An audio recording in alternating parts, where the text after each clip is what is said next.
On March 14, 1943, at 10:47 a.m., This a is chemist named impossible. Norman Heatley watched the results of ballistic tests at an RAF research facility in Farnborough, utterly incredulous.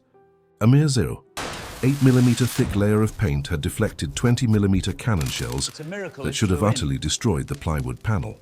Military engineers called it impossible. The official ballistics manual stated that nothing so thin could stop that type of ammunition. Yet the evidence was undeniable. The projectiles ricocheted away, leaving only superficial marks on the wood. What Heatley was about to prove would change the rules of aerial warfare. For the problem he was trying to solve wasn't theoretical. It was deadly, tangible, and claiming entire crews every week. The de Havilland Mosquito had been introduced to the Royal Air Force in November 1940, and from the outset, it elicited divided opinions. Built almost entirely of plywood, birch, and balsa, the aircraft seemed too fragile for air combat. But critics were quickly silenced when they saw its performance. With speeds of up to 668 kilometers per hour at cruising altitude, the Mosquito was the fastest bomber in the RAF. It could outrun most German fighters of the time, making it virtually impossible to intercept. The ground crew nicknamed it the Wooden Wonder. Pilots loved its agility and speed. On bombing missions over occupied Germany, while heavy Lancaster and Halifax bombers needed fighter escorts and sustained heavy losses, the Mosquito went in alone, dropped its bombs with surgical precision, and disappeared before the Germans could react. Throughout 1941 and early 1942, this tactic proved highly effective. Mosquito crew survival rates were extraordinarily high. Speed was its armor. If you can't be caught, you don't need heavy plating. The logic was impeccable. But in May 1942, everything began to change. The Germans had developed a new generation of fighters equipped with Mauser MG 151-20 automatic cannons, firing 20mm explosive shells at a rate of 750 rounds per minute. These projectiles didn't require sustained direct hits. A single 3-second burst unleashed 37 shells, each carrying 115 grams of hexagen explosive. When they hit the target, they didn't just perforate, they exploded, and the Mosquito's plywood construction, so light and elegant, proved catastrophically vulnerable to this type of ammunition. The first detailed report arrived from 105 Squadron in June 1942.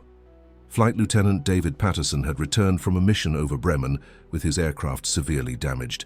He described the attack. 3 20mm hits on the rear fuselage section. The plywood simply disintegrated. There was no noticeable resistance. It was like shooting cardboard.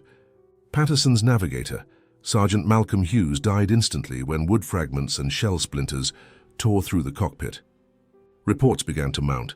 In July 1942, 139 Squadron lost 4 aircraft in 2 weeks, all shot down by 20mm cannons. Crews described the same pattern: a brief impact noise followed by a devastating explosion that ripped through the wooden structure as if it were fabric. There was no time to bail out.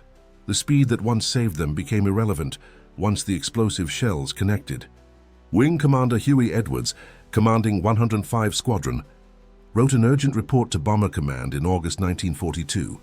The plywood construction, while excellent for weight and speed, offers virtually no resistance against 20mm explosive ammunition. Crews are being killed by fragments of their own aircraft. Urgent research into ballistic protection for wooden fuselages is requested. The statistics were stark and brutal. During the first half of 1942, the loss rate for Mosquitoes on combat missions was 2.1%. In July it rose to 4.7%. In August it reached 6.3%.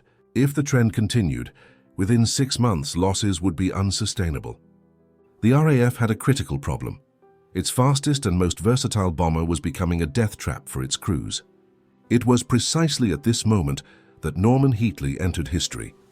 Heatley was a chemist specializing in protective coatings, working for the Ministry of Aircraft Production's Materials Research Division in Farnborough. At 34, he had extensive experience in developing industrial paints, particularly compounds that enhanced material resistance to extreme conditions.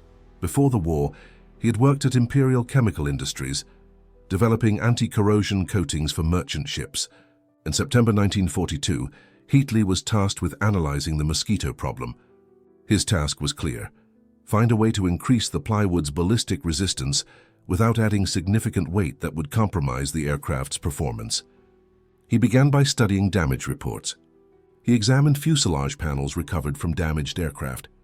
He conducted impact tests using 20mm projectile fragments against plywood samples identical to those used in the Mosquito. The results confirmed what crews already knew. Plywood offered minimal resistance.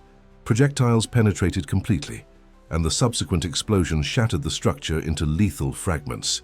Heatley proposed a radical approach. Instead of trying to prevent projectile penetration, what if they could be deflected before exploding against the surface? He presented his idea to Colonel Arthur Mitchell, Director of Aeronautical Research, in October 1942.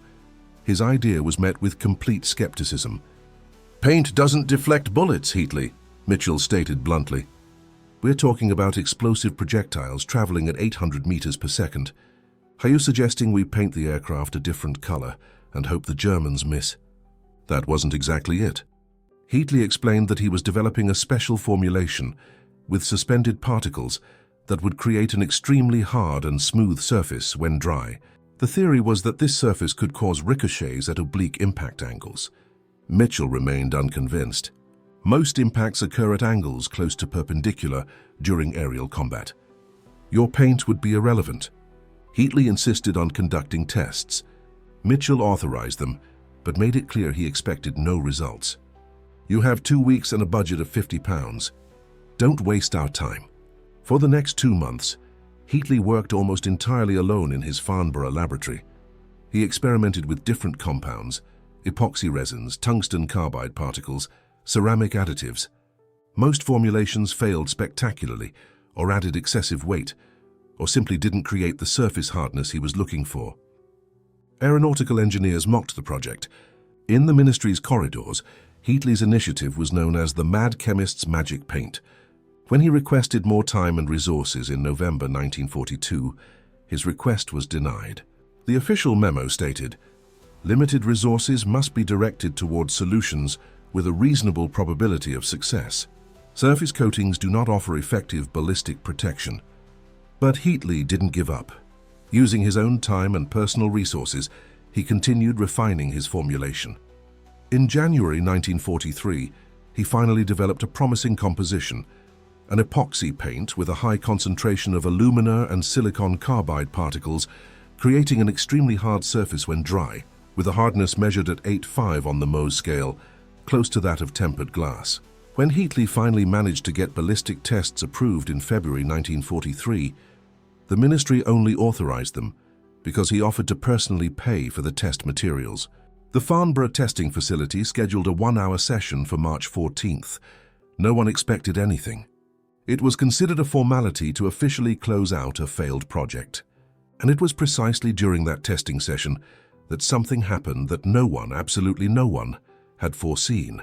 Heatley's paint, applied to plywood panels identical to those used in the Mosquito, not only increased impact resistance, but also completely deflected 20mm projectiles at angles above 35 degrees. The projectiles ricocheted, leaving only superficial marks. The ballistics technician conducting the tests, Sergeant Thomas Welch, repeated the procedure 3 times, thinking he had made a mistake. He checked the ammunition. He checked the distance. He checked the instruments. Everything was correct. The paint was actually working. Welch immediately called his supervisor. Within 20 minutes, 6 engineers were observing the tests. They fired 47 projectiles at panels treated with Heatley's formulation. At angles between 35 and 70 degrees, 43 projectiles ricocheted. Only 4 penetrated, and even those caused significantly less damage than on untreated panels.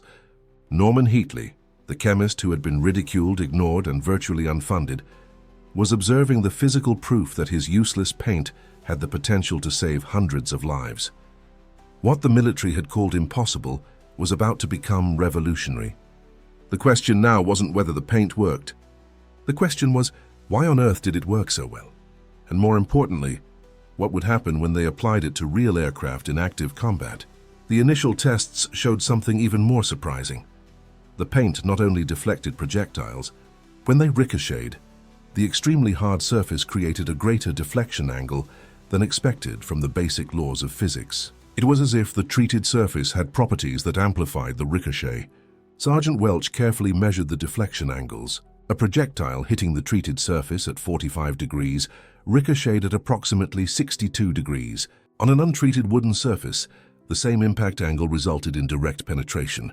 There was something in the paint's chemical composition that ballistic engineers didn't yet fully understand. But understanding could wait. Mosquitoes were flying combat missions at that very moment, and crews were dying. The question now was, how long would it take to transform Heatley's laboratory discovery into operational protection for combat fleets? And would it be fast enough to save the 900 crews still flying Mosquitoes through the deadly skies of occupied Europe? The first combat mission took place in early 1943 during a bombing operation over occupied territory in Europe. The Mosquito returned to base with visible damage marks, where fragments of 20mm shells had struck the left wing and rear fuselage. But the crew was alive, and the aircraft's structure was intact. RAF engineers examined the damage patterns with growing confusion. The impacts revealed no deep penetration. Instead, the projectiles seemed to have been deflected upon contact, leaving shallow ablation marks on the paint surface. The plywood layer beneath was perfectly preserved. An engineer ran his finger over the impact mark. The paint had created an ablative layer that disintegrated upon high-velocity impact, dispersing the projectile's kinetic energy and altering its trajectory. The projectile did not penetrate. It was deflected. This wasn't possible. Paint couldn't deflect 20mm shells, but the damage was there, undeniable. The impact had occurred, and the crew had survived. The revelation began with a simple question: what's in this paint? The technical report reached superiors 3 days later. The paint was not a conventional protective layer.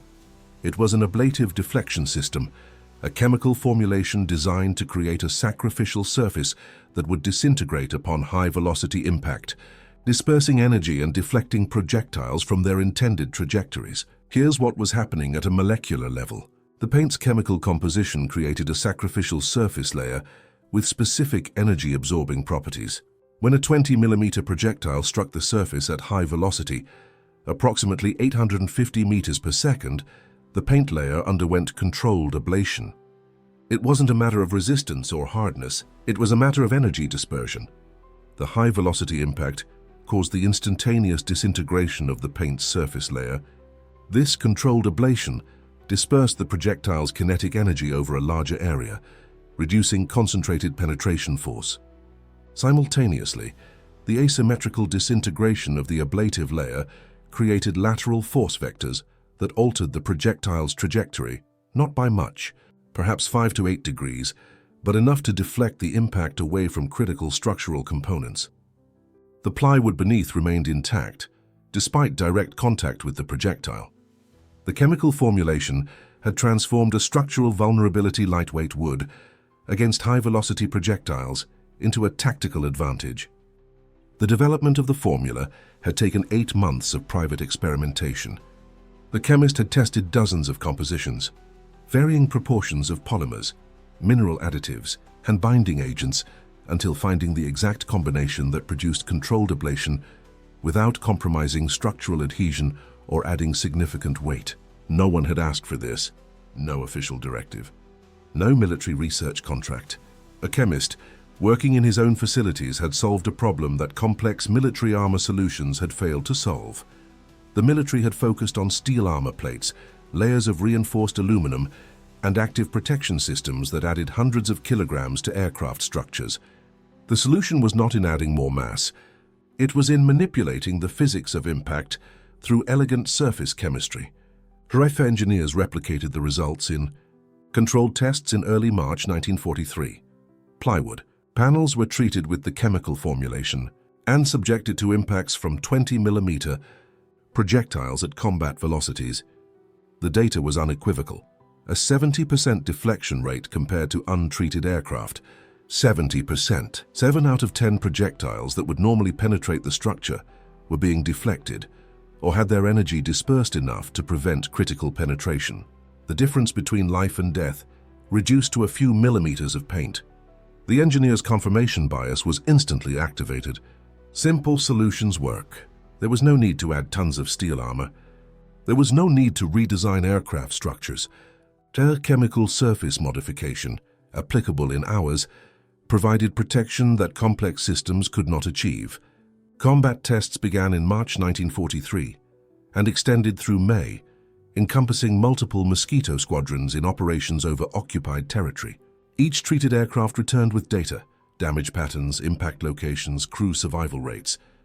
The visual demonstration was undeniable. Treated aircraft showed ablative impact marks, shallow surface depressions, where projectiles had made contact and been deflected. Untreated aircraft showed deep perforations, severe structural damage, loss of critical components.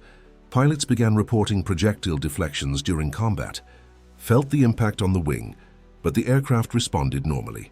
No loss of control.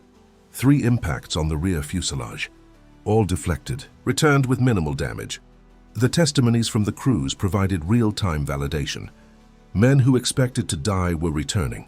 Aircraft that should have been destroyed were flying back to base. The proof was accumulating mission after mission. Survival statistics confirmed what field reports were indicating. The survival rate for treated aircraft crews dramatically increased compared to untreated aircraft operating in the same combat zones. The data was clear. The modification was saving lives.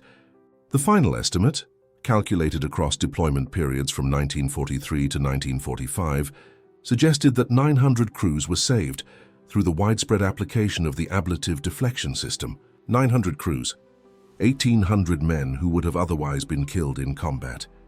900 crews saved by a layer of paint. The RAF engineering validation came in the form of official reports endorsing the modification. Technical documents detailed the ablation mechanisms, deflection rates, survival data. The language was clinical, but the conclusion was unequivocal. The modification provided statistically significant protection against medium-caliber projectiles. Combat commanders began requesting the paint for their entire squadrons. Requisitions arrived weekly. Request immediate ablative treatment for all Mosquito aircraft under my command.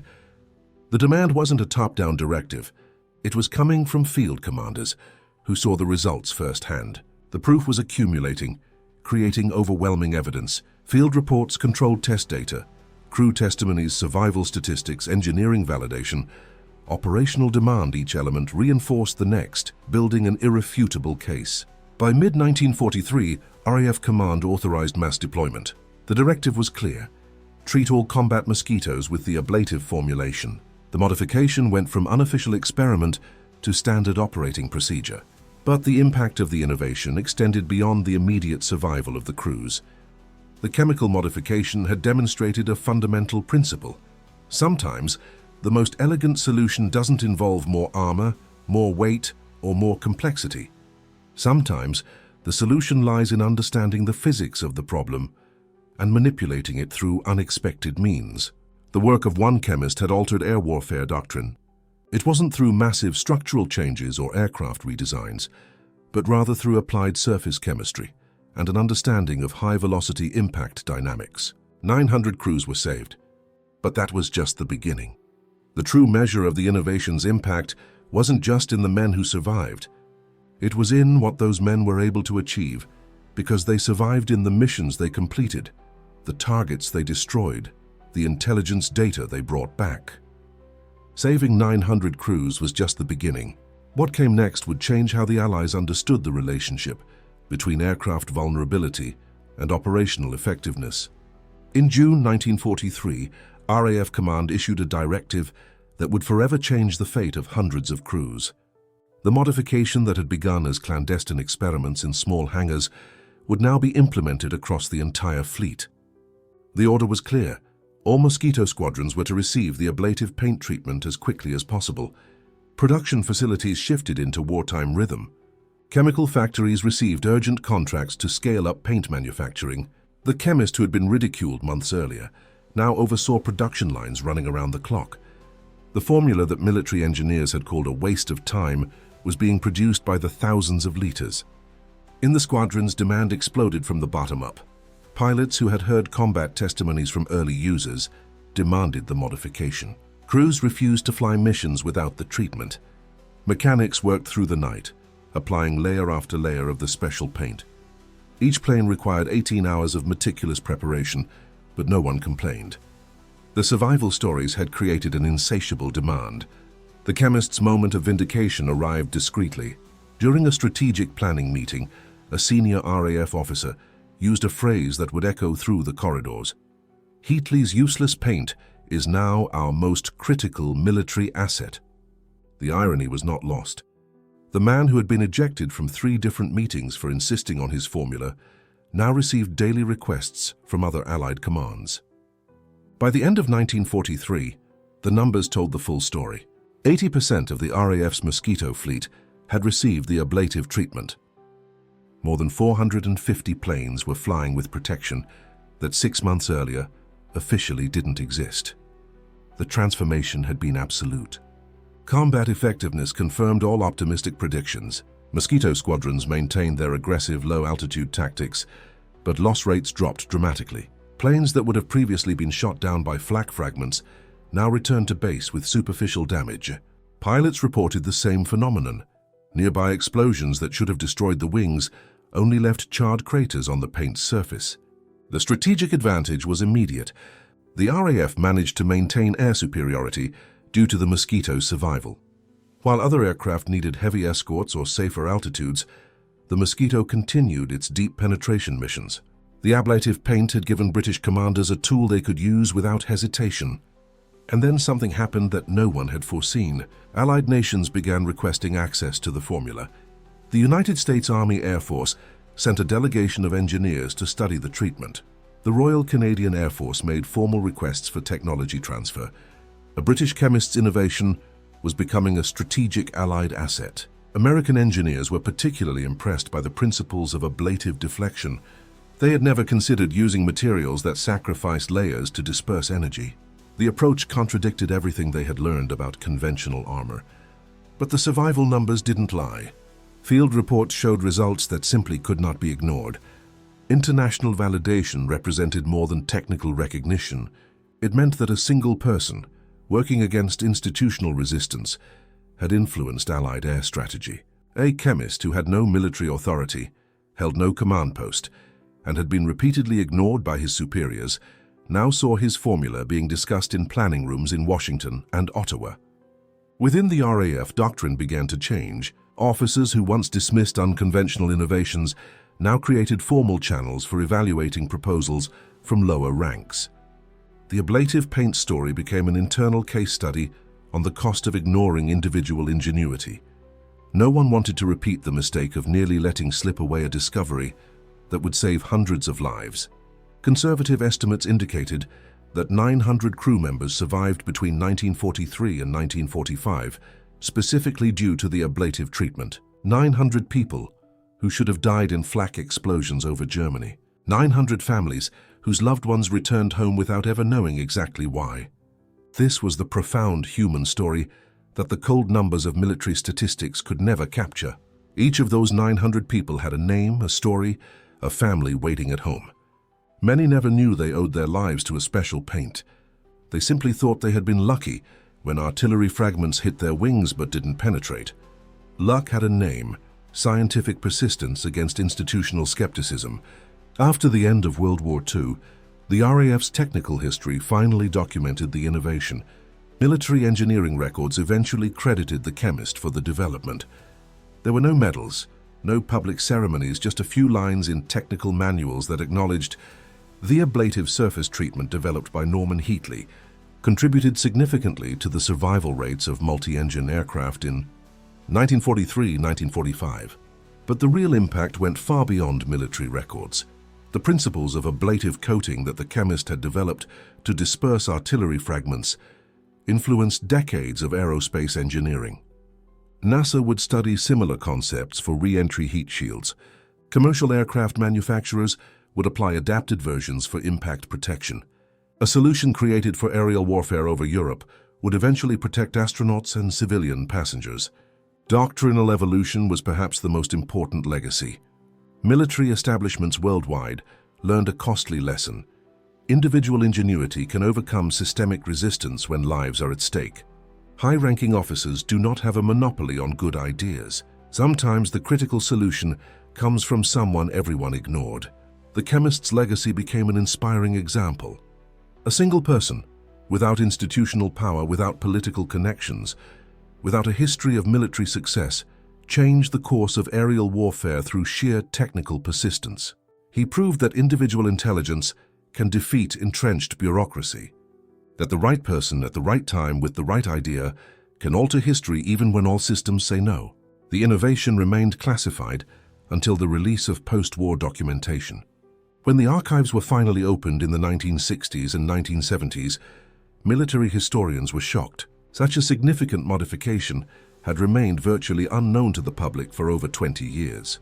The families of the 900 airmen whose lives were saved finally understood that their loved ones' survival had not been random luck.